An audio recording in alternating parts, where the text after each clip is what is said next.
Now, of course, it would be nice if we had some information in that category meals screen, which is coming up, about which category was loaded, so that in here we can actually display the right recipes for that category. So we would want to get that information about which category the user visited in that or on that page. For that in here, we can add a property, category ID maybe, which should be a string, and another final property, category title.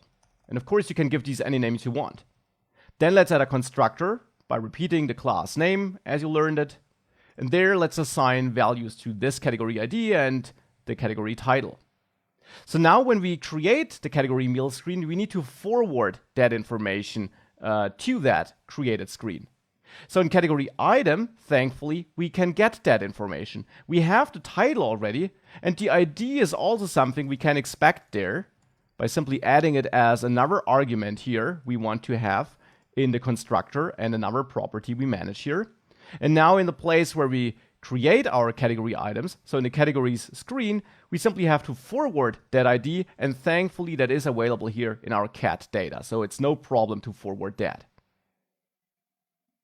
So now we have that in category item, and there we create that category meals screen, which now wants that ID and title. Well, since we have it here in the category item widget, it's no problem to forward it. We can simply forward ID and title like this, because since the select category method runs inside of a single category item, we only have one clearly defined ID and title inside of this widget.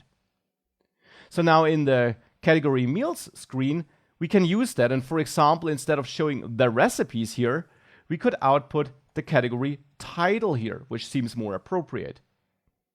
So if we save that and we go back, and I click on Italian, now we see Italian here in the app bar instead of just the recipes. And if I go to a different category, we see that different category's name here.